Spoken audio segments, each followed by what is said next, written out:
नमस्कार दोस्तों, मैं करिश्मा श्रीवास्तव राजनांदगांव छत्तीसगढ़ से कलम की खनक फाउंडेशन द्वारा आयोजित मेरे जीवन का यादगार संस्मरण प्रतियोगिता हेतु प्रस्तुत है मेरा व्यंग्यात्मक संस्मरण, जिसका शीर्षक है बस यूं ही। आइए सुनते हैं। लगभग 10 दिनों से मेरे खोपड़िया में एक बात चल रही है। आज बहुत कोशिश करने के बाद उछल कूद करते हुए बैठी, वो भी इस प्रतियोगिता में। ठीक है, वो क्या है ना कि रक्षाबंधन के दिन हमारे बड़े जीजा जी हमारे घर आए। अब आप लोग ये मत सोचिएगा कि जीजा जी और रक्षाबंधन के दिन अरे राखी बंधवाने नहीं, ठीक है। जैसा कि आप सबको पता है कि पिछले कुछ दिनों से हम ठीक नहीं चल रहे हैं। अरे मेरा मतलब मेरा तबीयत ठीक नहीं चल रहा है, इस वजह से थोड़ा डगमगाने लगे हैं। ठीक है, वो डगमगाहट हमारे वाचन में भी आप सबको दिख रही होगी। तो बात यह थी कि हमारे स्टेशन से 5 स्टेशन पहले उनके बहन का घर है, वो वहाँ आए थे राखी बंधवाने, और मेरे यहाँ मतलब अपनी प्यारी छोटी साली साहिबा के यहाँ पुछार करने आए थे। ठीक है, वो क्या है ना कि हमारे प्यारे जीजा जी एक पंथ 2 काज करने में कुछ ज़्यादा ही विश्वास रखते हैं, तो यहाँ तो 3 काज होना था। ठीक है, अब आप लोग सोचेंगे ये तीसरा काज क्या है। आप लोग का सोचना भी लाजमी है, क्यों नहीं सोचेंगे। लेकिन इतना जल्दी कोई पढ़े कैसे? पढ़ रहे हैं, थोड़ा सब्र रखिए। ठीक है। हाँ, आए तो थे दामाद जी, अरे मेरा मतलब मेरे बाबूजी के दामाद जी, मुझे देखने। मतलब हम बीमार हैं तो कैसे दिख रहे हैं, अब इंसान बीमारी में कैसा दिखेगा। फिर भी स्वागत है। उनके साथ कुल सदस्यों की संख्या 8। ठीक है, उनके बहनोई, उनके 2 बच्चे, अरे ये बच्चे नहीं हैं, बड़े हो गए हैं, जिसके लिए उनकी बहन जी मेरे से लड़कियां पूछ रही थी। सुंदर और सुशील होनी चाहिए, जॉब में हो तो सोने पे सुहागा, भले ही उनका बेटा बेरोजगार ही सही। ठीक है, अभी 4 ही हुए, बता रहे हैं मतलब गिना रहे हैं। गिनिए।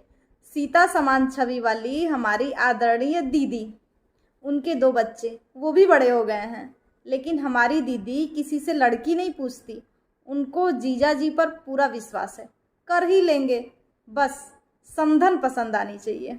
ठीक है, स्टेशन से फ़ोन आया लगभग रात को 10 बजे। किसका? अरे जीजा जी का, और किसका? हेलो, भेज रही हैं? क्या भेजना है?